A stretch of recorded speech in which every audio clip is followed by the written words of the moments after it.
Tell me, have you ever had someone ask you, perhaps right after you accepted a new role, how is this going to impact your patient care?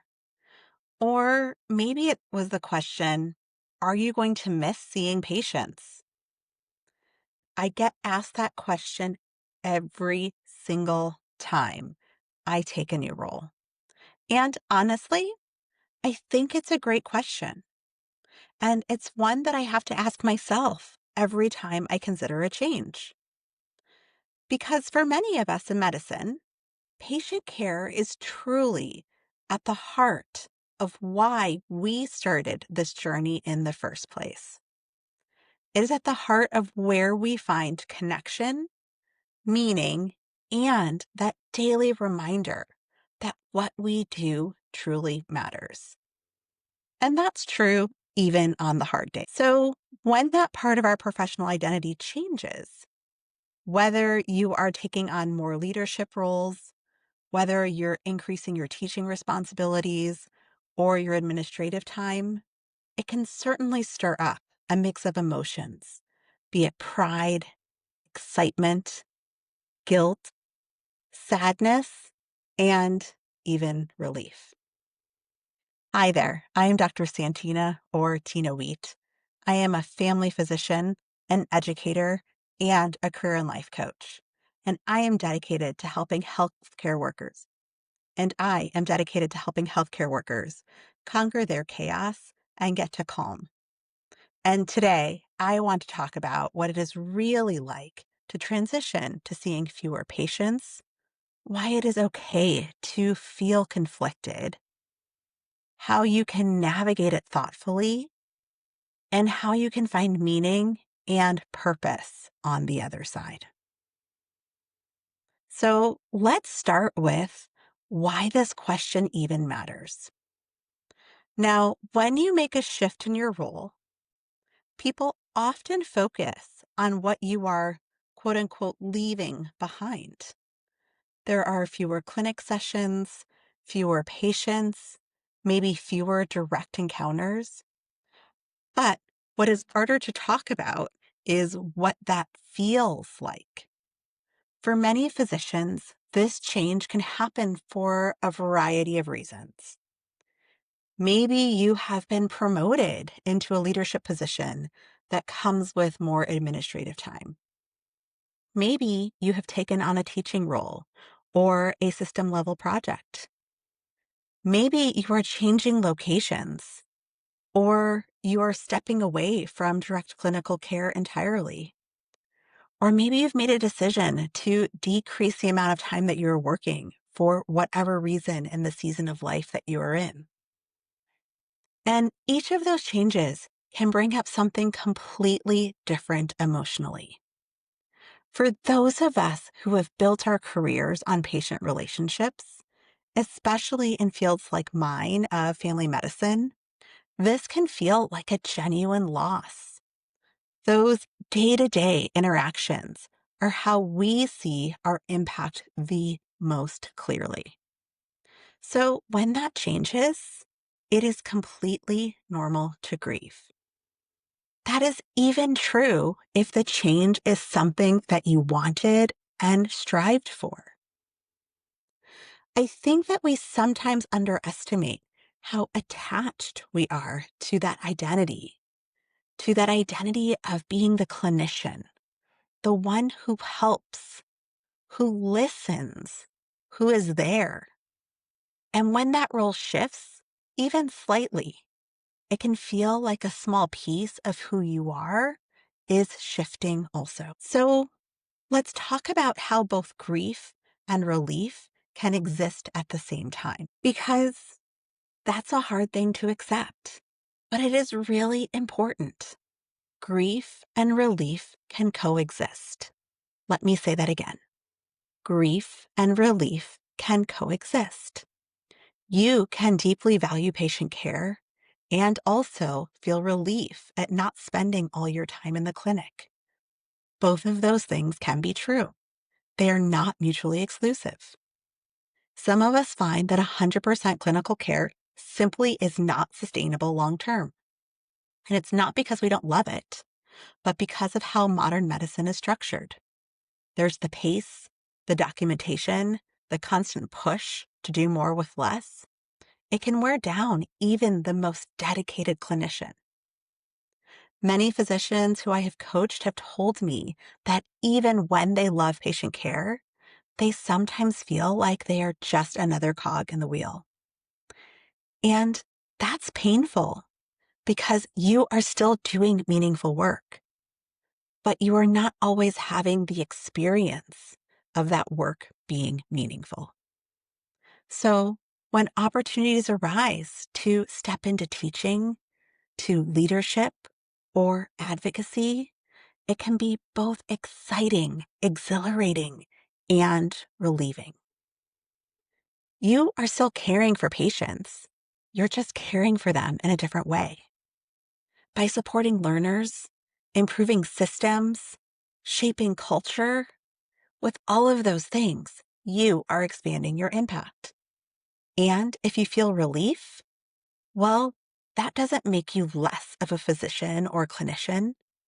It only makes you human. So let's move on to navigating this transition thoughtfully. Now, regardless of how you feel, whether it be excited or sad or relieved or uncertain, the way that you move through this transition and navigate it really matters. Because stepping back from patient care, even if it's only partially, does create ripple effects. It creates ripple effects for your colleagues, your patients, and for you. So let's talk about how to make that process intentional and thoughtful. Number one, it's important to clarify your timeline. When possible, give yourself and others time to adjust. A clear timeline helps you wrap up your patient panel thoughtfully, plan transitions, and emotionally prepare for the shift. That obviously is not always possible, but when it is, take advantage of it. Number two, communicate with care. I want you to think about how and when to share the news with your team and your patients. For patients, this might be a letter, a team message, or a final conversation during a visit. It's not just about centering yourself. It's about honoring that relationship that you have built. For colleagues, transparency is key. When people know what is happening, they can plan, support, and collaborate more effectively. It's also important to remember that you don't want to burn bridges. When you can be transparent and communicate well, it allows there to be the possibility of positive future relationships. Number three, plan for continuity. Make sure whenever possible that there is a clear handoff process so that your patients do not feel abandoned and your colleagues are not left picking up the pieces. Continuity planning shows respect for your patients, for your team, and for your profession. Number four, create space to reflect. This one is really easy to skip, especially if you're excited about the transition, but it is crucial. Even when you're excited, transitions can bring up surprising emotions, nostalgia, guilt, even self-doubt. You might not expect it until you're no longer logging into your EMR every morning, or your clinic calendar suddenly looks empty. Take the time to pause and reflect. Write, talk it out with a trusted colleague, or work with a coach. Give those emotions a place to land. Take some time to breathe in between transition times. Take some time to pause and breathe in between positions if you can. So then let's reframe what patient care really means. As I have gone through my own transitions, I have realized something that has really helped me. Patient care certainly does not only happen in the exam room. Every single role in medicine, whether it be teaching, mentoring, leading, advocating, each of these roles is a form of patient care. When you train the next generation of clinicians, you are improving care for countless patients that you might never meet. When you advocate for a better system, you are shaping the environment where care happens. When you support your team's well-being, you are indirectly improving every patient interaction that follows. So, maybe stepping back from direct care is not about leaving something behind. It is about actually expanding your reach. You are still making a difference. You're just making that difference in a different way. So let's talk about giving yourself permission. If you are in a season of transition right now, or you are thinking about entering a season of transition, maybe it is starting a new leadership role, or teaching more, or taking on any kind of new challenge, I want you to remember this. You have permission to evolve. Your identity as a clinician certainly is not defined by your patient panel size. You can still serve, still heal, still make an incredible impact, even if and when your daily work looks different. Also, it is okay to miss patient care and decide that you want to make a change and go back. Also, it is okay not to and realize that maybe you want to shift to even less. It's okay to grieve what is ending, and it's okay to celebrate what's beginning. Because thoughtful transitions aren't just about the logistics. They are about your identity.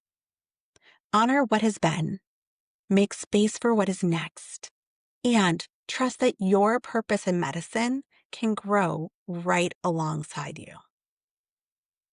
Now, if this topic resonates with you, if you are navigating a shift in your clinical role or are supporting others who are, I would love for you to check out the full blog post linked below.